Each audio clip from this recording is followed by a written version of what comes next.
These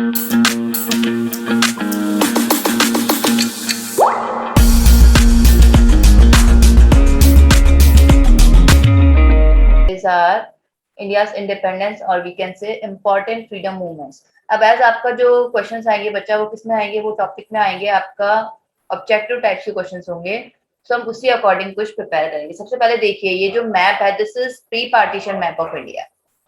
Pakistan is also part of India, Bangladesh भी यहीं पे है, so this is the pre partition map of India. Yes Ayush Rana, yes Vedant. Ma'am, which topic is given in the homework? India in 18th century. First Ma'am, topic. I have read that. Okay, then we will discuss in the next class. Get ready. Yes, Ayush. Ma'am मैं जरा late join हुआ था तो आपने क्या क्या दिया था? मेरा नेटवर्क था problem. India in 18th century मैंने होमवर्क दिया है। फिलहाल हम लोग जो टॉपिक कर रहे हैं उस टॉपिक का नेम है आपका important freedom movements. Okay, now start कर दो बच्चा। चलो, so as we all know East India Company कब आई है? 1600 में आई है इंडिया में। ठीक है, स्टार्टिंग में उसने क्या ट्राई किया था? सबको पता है कि उससे स्टार्टिंग में वो ट्रेडिंग के पर्पज से ही आई थी, कुछ ज्यादा पर्पज नहीं था। ऑल्सो उसको होल एंड सोल ट्रेडिंग के राइट्स दिए गए थे, ठीक है, बाय क्वीन एलिजाबेथ। यहाँ आप क्या कर सकते हो, आप इंडिया में जाइए and no other company is going to compete with you. So ये हमें क्या मिले? राइट्स मिलेंगे। धीरे धीरे क्या हुआ कि ईस्ट इंडिया कंपनी ने अपने पैर पसारने शुरू करे और उन्होंने क्या किया, धीरे धीरे बाकी सारी जगहों पर किस तरह से कंट्रोल किया वो हम नेक्स्ट टॉपिक में करेंगे, इंडिया इन 18th सेंचुरी। फिलहाल ये देखिए, these are some important landmark of Indian history. ठीक है, फर्स्ट इज 1498 में बेटा क्या हुआ है, वास्को डिगामा जो है वो इंडिया आए हैं। देन आपके 1600 में क्या है, ईस्ट इंडिया कंपनी फॉर्म हुई है या फिर इंडिया में आई है। 1748 में एंग्लो फ्रेंच वॉर हुई है in India. 1757 battle of Plassey. 1799 British defeated Tipu Sultan. 1805 में क्या हुआ है, एंग्लो मराठा वार हुई है।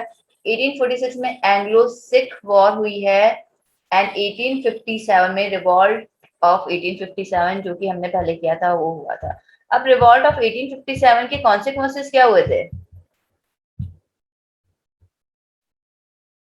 या संतुष्ट, what were the consequences of revolt of 1857? Result क्या निकला था इस रिवॉल्ट का? Yes Haryana. And the Britishers will not be allowed to interfere in the religious matter. Yes. And the Queen Elizabeth remove the Governor General rule and there will be Viceroy rule. Okay. ठीक है, Britishers have decided that we are not going to interfere in the religious matters anymore.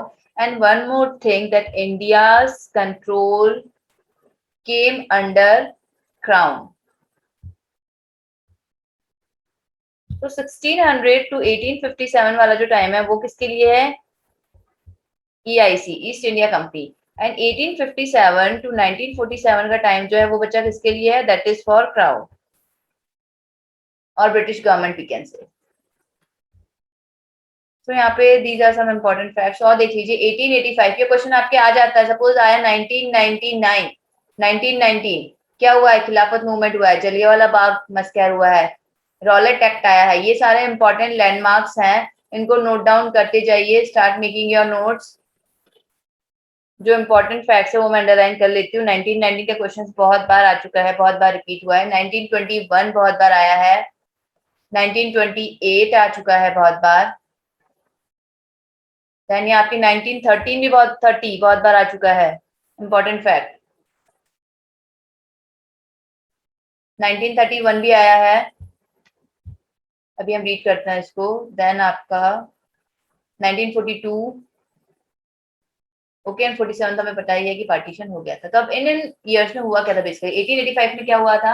Indian national Congress is form. ये भी important एक date है कि 1885 में आपकी क्या हुआ है, इंडियन नेशनल जो कांग्रेस है उसकी फॉर्मेशन हुई है। 1950 में अच्छा क्या हुआ है, home rule league is founded by Annie Besant. ये क्वेश्चन आपके आया था, who founded home rule league? Neel Maheshwari. Switch on the cameras all of you. Coarse.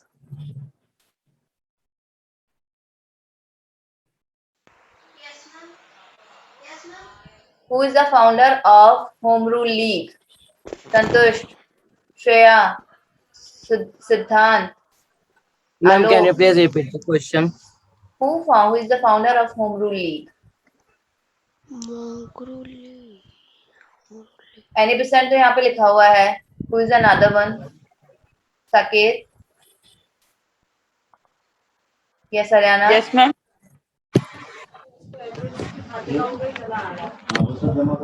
No. Ma'am, you unmute. Yes, Saket.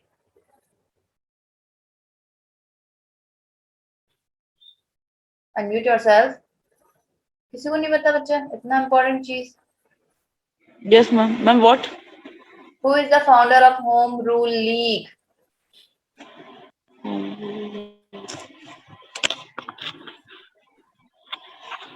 Yes, Vedant. Ma'am any बेसन. Any percent तो लिखा हुआ है. और कौन? Now that is your homework. Note down. That is also your homework. कल आप मुझे बताएंगे. ठीक है चलिए.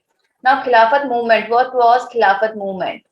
क्या था? जलियांवाला बाग हमें सबको पता है. रॉलेट एक्ट एक कानून आया था. Rowlatt act. उसमें बेसिकली जो मेन प्रोविजन जो था रॉलेट एक्ट का वो क्या था कि ब्रिटिशर्स जो है किसी भी लीडर को अरेस्ट कर सकते हैं और without any trial they can imprison those leaders for 2 years.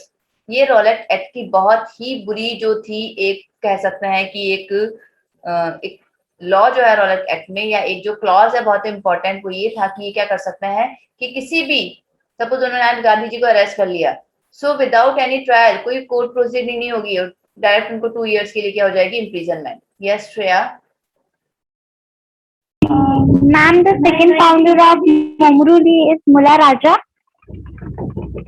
अच्छा कल बताना इसको. ठीक है कल बताना इसको. चलिए बताइए. ठीक है. So this is the main clause of Rowlatt act. अगर ये क्वेश्चन आया हुआ है पहले भी एक बार कि 2 years के लिए जिसमें बिना किसी ट्रायल के इम्प्रिजनमेंट दिया जा सकता था तो ये कौन से एक्ट की बात हो रही है? तो ये रॉलेट एक्ट की बात हो रही है. उसके बाद व्हाट वाज खिलाफत मूवमेंट. यहाँ पे एक और वर्ड लिखा हुआ है खिलाफत मूवमेंट. क्या था खिलाफत मूवमेंट? 1919 की बात हो रही है. Yes Vedant. No, ma'am, I was that only asking that it is 1919 or 1915. नहीं Because of the circle. 1990. Yes Haryana. Ma'am, it was Indian Muslim movement that was led by the Muslim of India. And what was the main agenda? Ma'am, they were fighting against the Indian Hindu and Muslim unity.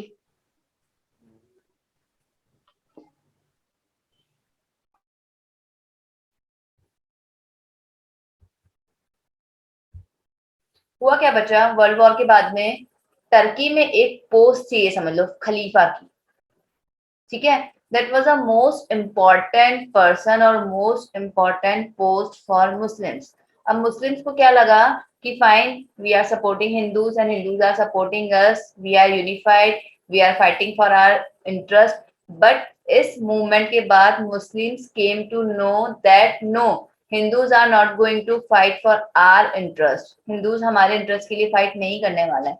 बस उन्होंने क्या बोला कि ये उन्होंने demand रखी Britain के सामने कि ये जो खलीफा की पोस्ट थी उसको रिकंस्ट्रक्ट किया जाए, उसको वापस से इज्जत दिया जाए. बिकॉज वर्ल्ड वॉर के बाद क्या हुआ था इसकी एक तो पोस्ट से इसको हटा दिया गया, दूसरा इसके साथ बहुत ज्यादा इंसल्ट की गई, इसको बहुत ज्यादा डिसरिस्पेक्ट की गई इसको. सो खिलाफत मूवमेंट का जो एक मेन एजेंडा था वो ये था कि ये जो टर्की में खलीफा की पोस्ट है उसको रिकंस्ट्रक्ट किया जाए, उसको पूरी इज्जत पूरी रिस्पेक्ट दी जाए. सो इसके लिए क्या हुआ था खिलाफत मूवमेंट जो है मुस्लिम्स ने स्टार्ट किया था. बट एज किसको इंटरेस्ट होगा इफ वी आर हिंदूज तो हमें इतना इंटरेस्ट नहीं होगा इस चीज में. So this was the reason कि हिंदू ने या आईएनसी इंडियन नेशनल कांग्रेस ने इसको इतना ज्यादा तूल नहीं दिया है, इतनी ज्यादा इंपॉर्टेंट नहीं दी. यहीं से मुस्लिम्स को लगने लगा कि नहीं we are different. This was the reason कि उन्होंने क्या किया मुस्लिम लीग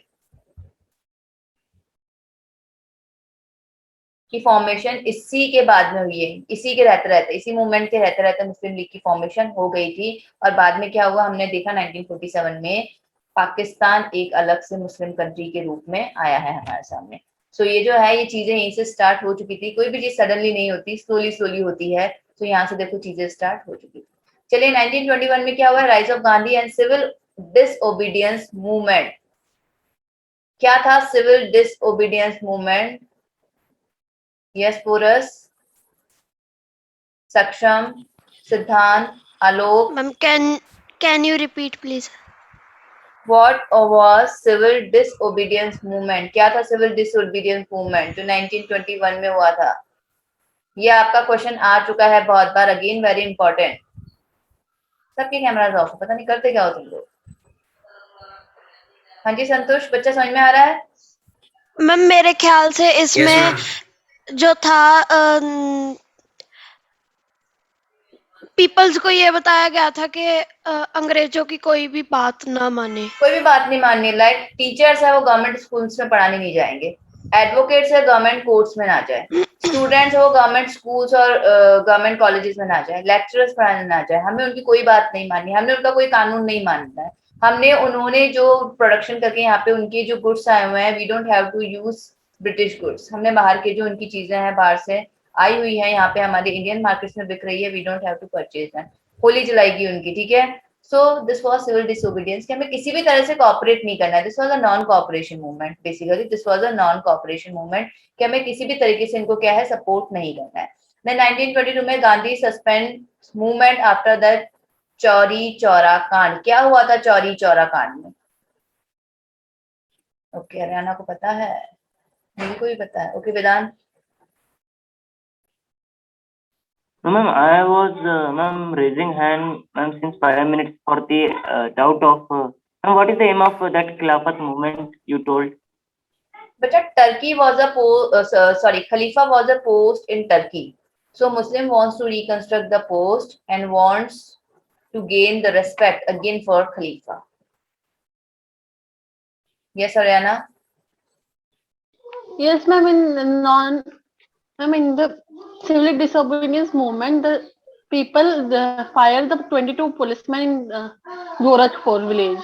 Yes, क्या हुआ था? 22 पुलिसमैन को जला दिया गया था उन्हीं के पुलिस स्टेशन में, पुलिस चौकी में। तो दिस वाज द रीजन कि गांधी जी को लगा कि इनको तो मीनिंग ही नहीं पता है सिविल डिसोबीडियंस का, इन लोगों को तो मीनिंग ही नहीं पता है, ये तो नॉन वायलेंस की तरफ जा रहा है। सो बेटर पहले लोगों को एडुकेट किया जाए कि what is our purpose, what is this movement. So this was the reason Gandhi ji has suspended this movement for the time being कि फिलहाल के लिए इसको सस्पेंड करो। I will re educate the people again. उनको अच्छे से मतलब समझाना पड़ेगा उनको कि व्हाट इज द मूवमेंट, हमने करना क्या है। This is for nationalism, not to harm anyone. किसी को हार्म नहीं करना है हमने। We have to get the independence, we have to inspire the nationalism, but we don't have to harm anyone. non violence नहीं होनी चाहिए। okay, now 1928 में क्या हुआ था? लाला लाजपत राय एक लाठी चार्ज में मारे गए थे, ठीक है। तो ये भी क्वेश्चन आ चुका है इनकी डेथ से रिलेटेड। चलिए 1930 में क्या हुआ? दांडी मार्च, दांडी सॉल्ट मार्च आप सबको पता है। It was against the Dandi tax, जो दांडी रेवेन्यू लगाया गया था। बहुत से ब्रिटिशर्स ने क्या किया था, बहुत से टैक्सेस रेवेन्यूज लगाने स्टार्ट कर दिए थे। सॉल्ट बहुत कॉमन चीज है, हर कोई इंसान सॉल्ट यूज कर रहा है। अब अगर उस पर भी आप टैक्स लगा रहे हो, so this should not done. तो दिस वॉज द रीजन कि to oppose this Gandhi ji ने दांडी सॉल्ट मार्च जो है वो करा था। ओके, ऑल्सो 1930 में फर्स्ट राउंड टेबल कॉन्फ्रेंस हुआ था, 1931 में सेकेंड राउंड टेबल कॉन्फ्रेंस हुआ है, and also Gandhi Irwin pact, note down करते जाइए। देन 1937 में provincial autonomy begins with Congress winning power in many states, world war second breaks out and political deadlock in India. ये इतना इंपॉर्टेंट नहीं 1937 में। 1942 में आपकी क्विट इंडिया मूवमेंट आ गया and rise of Subhash Chandra Bose. 1947 में मुस्लिम लीग अडैमेंट अबाउट पाकिस्तान की डिमांड इन्होंने कर दी थी, एंड 1947 में definitely we got the independence and the partition of India. चलिए रॉलेट एक्ट में बच्चा कुछ प्रोविजन से, उसमें से एक जो था जिसके लिए इसको बहुत ज्यादा क्रिटिसाइज किया जाता है रॉलेट एक्ट को, and the provision was they can arrest any leader and without any trial or court proceeding they can imprison that leader for 2 years। 2 साल के लिए किसी को भी सीधे जेल में, कोई कोर्ट प्रोसीडिंग नहीं होनी, कुछ नहीं, सीधा अरेस्ट हुआ और सीधा इम्प्रिजनमेंट। ऐसा कभी होना नहीं चाहिए।